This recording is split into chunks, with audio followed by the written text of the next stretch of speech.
नाज़रीन कराम, इस वाक़या को कई सदियां गुजर चुकी हैं। रूम के एक आलीशान महल के कशादा कमरे में एक पादरी रईस कबीला के साथ गुफ्तगू कर रहा है। गुफ्तगू का महवर ईसाईयत है और वो कह रहा है कि आहिस्ता आहिस्ता ईसाईयत के मुखालफीन में इजाफ़ा होता जा रहा है। बेशुमार लोग हैं जो सैयदना ईसा अलैहिस्सलाम के नबी होने का इनकार करने लगे हैं। और फिर अचानक पादरी ने बड़े पुरजोश अंदाज में कहना शुरू किया कि जज़ीरा अरब के शहर मक्का में एक नबी के ज़हूर का वक्त करीब आ चुका है, जो ईसा अलैहिस्सलाम के नबी होने की तस्दीक करेंगे और लोगों को जुल्म व सितम से निकाल कर रोशनी की तरफ ले जाएंगे। नाज़रीन कराम, ये गुफ्तगू उनका एक ग़ुलाम बड़े गौर से सुन रहा था। जैसे जैसे वो गुफ्तगू सुनता चला गया, उसके चेहरे पर इत्मीनान की लहर दौड़ती चली गई। ये नौजवान ग़ुलाम, उसके चेहरे से जहानत फतानत टपकती थी। मालूम होता था कि वो किसी अच्छे ख़ानदान का चश्मो चराग है। ये नौजवान इस माशरे से बखूबी वाकफ़ था जिस माशरे में स्वाए फहाशी और यानी बेहयाई और एक दूसरे पर जुल्म व सितम के अलावा कुछ ना था। ये नौजवान कितनी ही दफ़ा सोचा करता था कि वो कब तक ग़ुलामी की ज़िंदगी बसर करेगा। वो इन हज़ारों ग़ुलामों में से एक था जिनको ज़बरदस्ती पकड़ कर बाज़ार ग़ुलामा में बेच दिया गया था। इसको कभी कभार अपना मादी याद आता, अपनी मादरी ज़बान याद आती, जिसको वो आहिस्ता आहिस्ता भूल रहा था। रूमियों की ज़बान उसकी मादरी ज़बान पर गालब आ रही थी। अब इसकी उम्र 30 साल से ऊपर हो रही थी। भरपूर जवानी उससे मुतालबा करती थी कि वो ग़ुलामी के जंजीरों को तोड़ डाले। आखिर वो एक बड़े बाप का बेटा था जो कभी किसी बस्ती पर हुक्मरान था। नाज़रीन कराम, वो नौजवान उस दिन को कभी नहीं भूल सका जब वो अपनी वालदा के हमरा सैर व तफरी या दूसरे लफ्ज़ों में पिकनिक मनाने के लिए फ़रात के किनारे एक बस्ती में ठहरा हुआ था। उसका वालिद सनान अन-नमेरी ईरान के बादशाह किसरा की जानब से इराक़ के एक बस्ती का गवर्नर था। वो खालिस अरबी नस्ल था। उसकी वालिदा भी अरब के मशहूर कबीले बनु तमीम से तल्लक रखती थी। वालदा की तरह उसका बाप भी इसके साथ शदीद मोहब्बत करता था। चूँकि ये गवर्नर का बेटा था, इसलिए इसका बचपन बड़ा खूबसूरत और बड़े ही अच्छे अंदाज में गुजरा था। बचपन से ही वो तीर अंदाजी का माहिर था, तलवार के करतब दिखाता, दौड़ में अपने साथियों से आगे निकल जाता था। उम्र इसकी 15 साल हो चुकी थी, लेकिन वो अपने ढील डोल के एतबार से अपनी उम्र से कहीं ज़्यादा नजर आता था। नाज़रीन इकराम, ये उस वक़्त की बात है जिस वक़्त दो बड़ी ताकतें, एक कैसर और एक किसरा, आपस में मुसलसल लड़ती रहती थी। कभी एक का पल्ला भारी हो जाता, कभी दूसरे का पल्ला भारी हो जाता। एक दूसरे के इलाकों में शबखूर मारे जाते, मालो मता लूट लिया जाता, औरतों को लोंडियां और मर्दों को गुलाम बना लिया जाता। और इस नौजवान के साथ भी ऐसा ही हुआ कि अचानक इसके कबीले के ऊपर शबखून मारा जाता है, सामान लूट लिया गया, कितने ही कत्ल हुए और बाकी लोगों को गिरफ्तार कर लिया गया। और इन गिरफ्तार होने वालों में ये नौजवान भी शामिल था। और ये बिकता बकाता एक दिन रूम पहुंच गया और अब ये ग़ुलामी की ज़िंदगी बसर कर रहा था। इसे मुकामी ज़बान पर खूब दस्तरस हासिल हो चुकी थी और कभी कभार जब अपने मादी पर गौर करता तो बेख्तियार कह उठता, कहता, अरे मैं तो अरबी नस्ल हूँ, मैं तो सहरा का बेटा हूँ।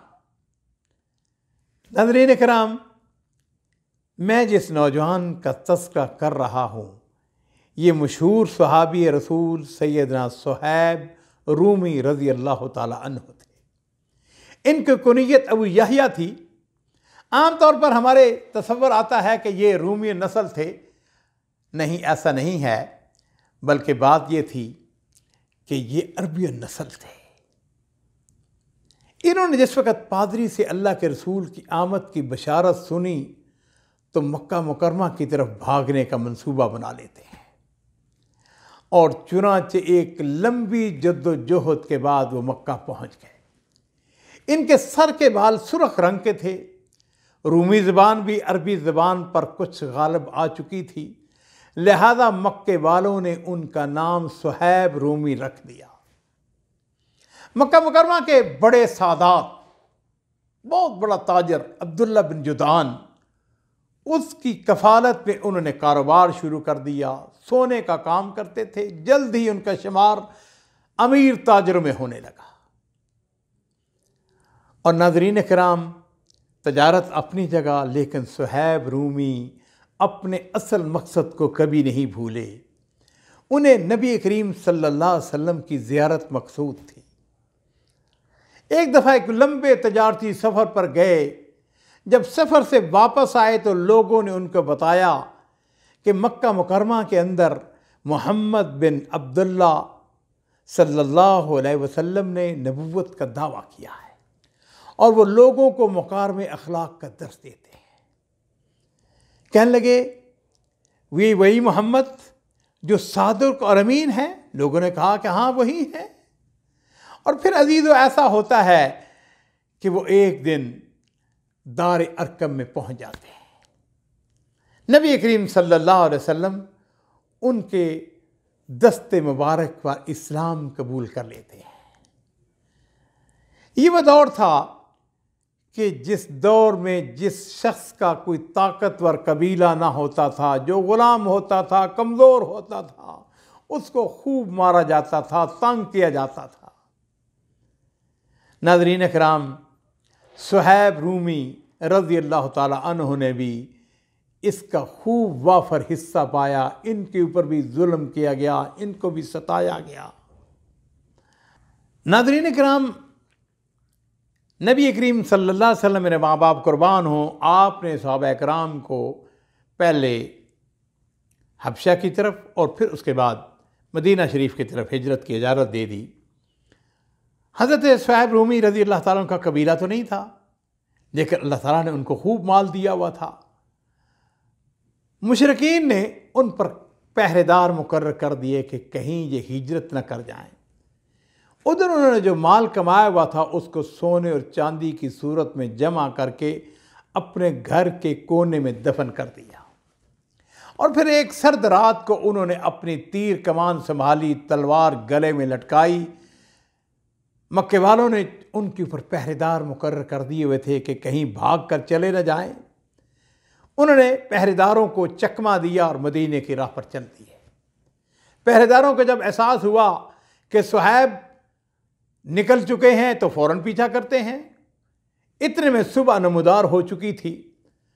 उन्होंने सुहैब को घेरे में ले लिया और वो सुहैब रूमी की खुशकिस्मती के वो कोशिश करके एक ऊंचे टीले पर चढ़ गए और फिर अपनी कमान में तीर चढ़ाकर कुरैश को ललकारा और कहने लगे, वल्लाहि लक़द अलिमतुम अन्नी मिन अरमाकुम रजुला।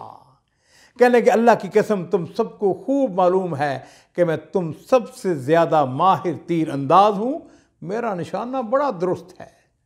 अल्लाह की कसम, अगर तुमने मेरी तरफ बढ़ने की कोशिश की तो अपने एक एक तीर से तुम्हारे एक एक आदमी को मौत के घाट उतार दूंगा और फिर जो बच गए उनसे अपनी तलवार से मुकाबला करूंगा और हत्ता कि मैं भी अल्लाह की राह में शहीद हो जाऊं।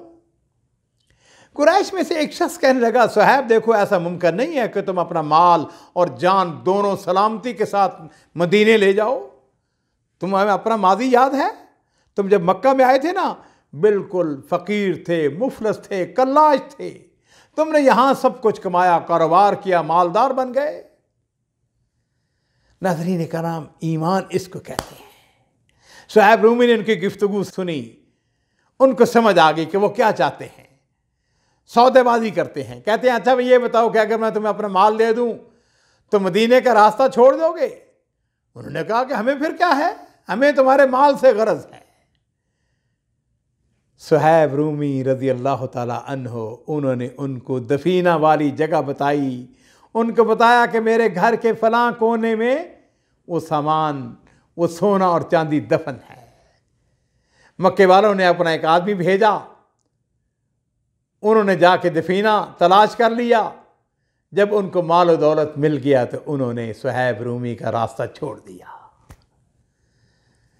अजीज़ो, सुहैब रूमी ने सारी ज़िंदगी की कमाई नबी करीम सल्लल्लाहु अलैहि वसल्लम की मोहब्बत की खातर लौटा दी। अपना ईमान, अपना दीन बचाकर मदीना मुनव्वरा पहुंच जाते हैं। और नबी करीम सल्लल्लाहु अलैहि वसल्लम, मेरे माँ बाप कुर्बान हो, आप भी हिजरत करके अभी कुबा में मुकीम थे कि इस दौरान सुहैब रूमी भी पहुंच जाते हैं। नबी करीम सल्लल्लाहु अलैहि वसल्लम अपने साथियों की इज्जत करने वाले, कदर करने वाले, आपने अपने साथी का वालहाना इस्तकबाल किया, मोहब्बत से गले लगाया और 3 मरतबा अरशाद फरमाया, रब हलबे या अबा याहिया, रब हलबे अबा याहिया, रब हलबे अबा याहिया। अबा याहिया, तुम्हारी तजारत बड़ी कामयाब रही, तुमने बड़ा कामयाब सौदा किया है। और सुहैब रज़ी अल्लाह ताला की भी हालत ये कि खुशी से उनका चेहरा तमतमा उठता है। कहते हैं, अल्लाह की कसम, इस वाक़े का मेरे अलावा किसी को इल्म नहीं है, यकीनन ये जबरील अमीन आपको बता के हैं। नाज़रीन किराम, अल्लाह रब्बुल इज़्ज़त को अपने इस बंदे पर प्यार आ गया। जबरील अमीन आसमान से वही लेकर नाज़िल होते हैं। व मिनन नास मन यशरी नफ्सहु इब्तिगा मर्ज़ातिल्लाह वल्लाहु रऊफ़ुन बिल इबाद। और बाद लोग ऐसे भी हैं, अल्लाह की रज़ामंदी की तलब में अपनी जान तक बेच डालते हैं। अल्लाह ताला अपने बंदों पर बड़ी शफ़क़त करने वाला है। नाज़रीन किराम, ये वो सुहैब रूमी थे जिन्होंने अपने दीन की खातर, अपने ईमान की खातर अपने माल, अपने दौलत उसको कुर्बान कर दिया, उसको लुटा दिया, लेकिन अपने ईमान और अपने दीन को बचाकर मदीना शरीफ हिजरत करके पहुंच जाते हैं। अल्लाह रब्बुल इज़्ज़त की करोड़ रहमतें सुहैब रूमी के ऊपर हों।